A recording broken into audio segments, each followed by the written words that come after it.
folks who went before us blazed the trail through history. The heritage they left behind is part of you and me.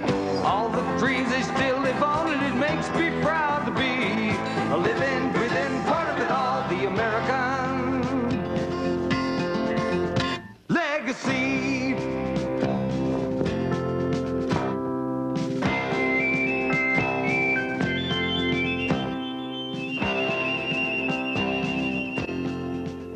Over 100 years ago, this gold mine echoed with the sounds of hammers and hand drills, picks and shovels, as men searched for that bright yellow metal that could bring them great wealth and power.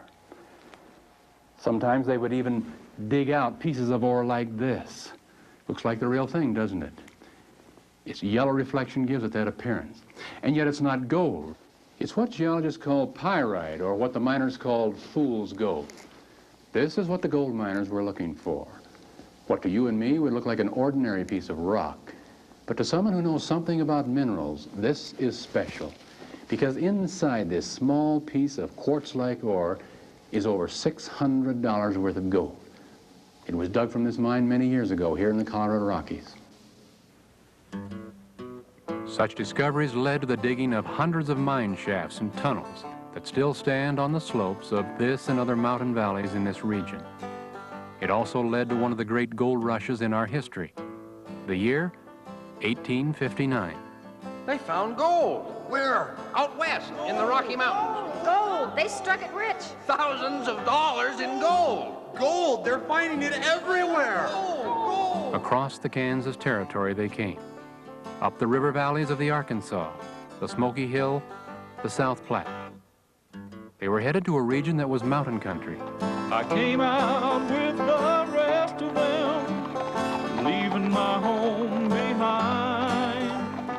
Historians guess that more than 100,000 people joined up in this rush to the Rockies, all willing to leave behind the bad times of the middle 1850s, to take a chance out west, perhaps to strike it rich overnight. They're making it big at Cripple Creek. I'm gonna pack my bags and move along. They stopped first at the riverbeds along the front range of the Rockies, panning for the tiny nuggets and gold dust that are often found in streams washed from nearby mountains. Almost overnight, towns begin to take shape, places with names like Cripple Creek and Denver City. For most of these 59ers, as they were called, their dreams of wealth turned quickly into a nightmare of failure. Where is all this gold they told us about in them newspaper stories? I ain't seen none of it. I've panned up and down this stream for a week, and all I got to show for it is less than 50 cents worth of the darn stuff. If I could get my hands on the men that spread those lies about what's out here, well, I'd... Waiting for Lady Luck to deal me right. I'm just waiting for Lady Luck to deal me right. Disappointment and bitterness replaced earlier feelings of excitement and hope. Over half of the 59ers who made the long journey to this region gave up and returned to where they had come from. The gold boom was rapidly becoming a gold bust.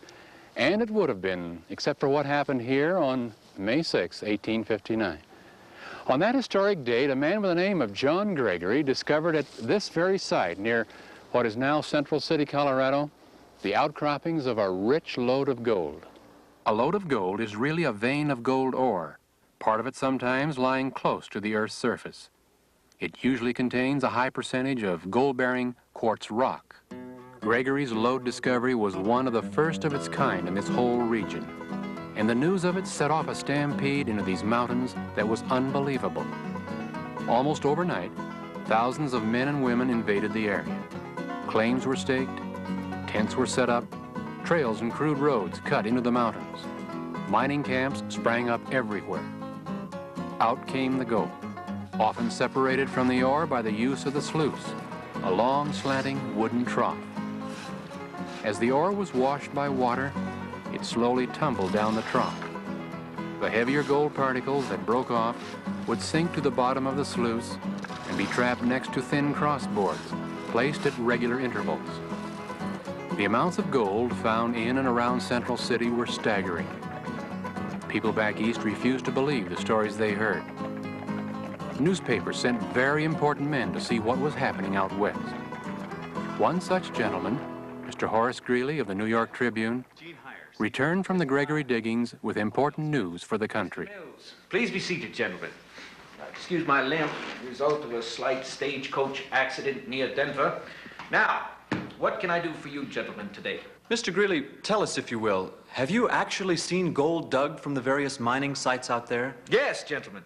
I must admit that I've seen what one company took out of the ground at a cost to them of not more than $25. It was a lump of ore estimated to be worth over $500. Mr. Greeley, how many people do you estimate are at the digging site at this time? Well, I would venture to guess that there are some 5,000 men and women up in the ravine where I visited, half of whom have been there for less than a week. Approximately 500 new hopefuls arrive each day. Have they all found gold? No, those 500 new hopefuls are balanced by about 100 who give up and leave each day. Most of those who go away are convinced that Rocky Mountain gold mining is one grand humbug. Some of them have prospected only 2 or 3 weeks, but they've exhausted their provisions, worn out their boots, and found nothing. What about the future of this gold rush and the region itself? Would you care to comment on that? Well, as you know, mining plays an important role in almost every useful industry. 2 coal pits are already at use in the digging sites. A blacksmith has set up his forge and is busy making a good thing out of sharpening picks at 50 cents each. As towns and cities grow, so too will the economics and prosperity of this area grow. Gentlemen, mining will affect the growth of this region perhaps more than any other industry. Horace Greeley said and wrote much about this region, often encouraging young people to come out here to the west and settle. Gold, however, wasn't the only metal that brought them to the Rocky Mountains. Here above Leadville, Colorado in 1878, 2 German prospectors, George Hook and August Ritchie, were convinced they could find a rich deposit of silver somewhere on this hill. The only trouble was they had run out of food and provisions and had no money to buy more. They needed to be grub-staked by someone, which meant being given grub or food and supplies for prospecting. In return, they had to agree to share whatever silver they might find. Grub-staking was a common practice in those days. All right, boys, I think I got everything you asked for. Cornmeal, buckwheat, salt, and coffee. And those are the hardware implements and utensils you'll be needing. Oh, yes. Here's that jug of whiskey I promised you. Now, let's see. This comes to $17.35. That's what I figure you owe me. That right? Yeah, that is right, Mr. Tabor. That is what we have to pay back to you. And, of course, there's the usual grub stake agreement. Now, since there are the 2 of you, I'm to get 1/3 of whatever you find. That agreeable with the 2 of you? Oh, sure, Mr. Tabor. That is what we have agreed to. You will share equally in what we find. Good. Handshake will seal the bargain. Hopefully you 2 boys will strike it rich. Incredibly, within 3 weeks' time, the 2 prospectors did strike it rich here on Friar Hill. They discovered the great silver lode that became known as the Little Pittsburgh Mine. Within a year from the time that the 2 Germans had entered his store, Tabor became a millionaire. He even bought out both of the partners, reinvesting his money in new mining property like this one, the famous Matchless Mine, which, by the way, made him even more wealth. Grub-staking prospectors proved once more that you always didn't have to dig out the ore yourself.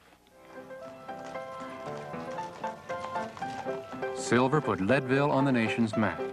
Almost overnight, it grew into one of Colorado's largest cities. By 1880, it even boasted of an opera house, built with Tabor's money.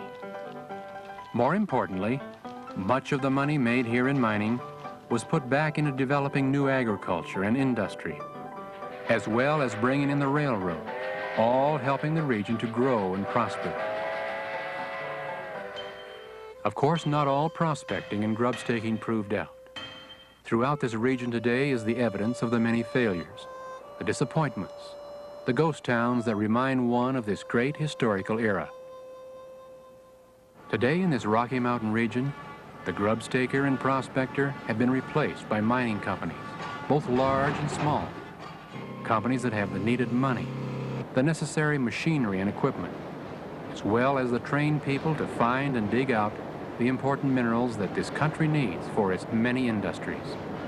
For example, on this mountainside near Leadville, Colorado, the mining of silver has been replaced by a different kind of mining for a different kind of metal. The name is even hard to pronounce, molybdenum. They call it moly for short. Moly is a metal that is most often used as an alloy with iron and steel to help increase the strength of such metals. Hence, it is quite valuable to many industries throughout our country. That land over there is also valuable because underneath that mountain lies almost 40% of the world's known reserves of molybdenum. How does a mining company go about digging it out? Well, if the ore lode lies close to the surface, the company may dig an open pit mine like this one. Some of these surface mines are thousands of feet across and hundreds of feet deep. With huge shovels, the ore is dug, lifted and dumped into sturdy trucks that carry it over to the milling operation close by. The mill is designed to separate the metal from the ore itself. Huge, complicated machinery is busy day and night, crushing, grinding, milling, and processing the ore. If the ore lies deeper underground, then the company must dig deeper, using a variety of techniques and machinery.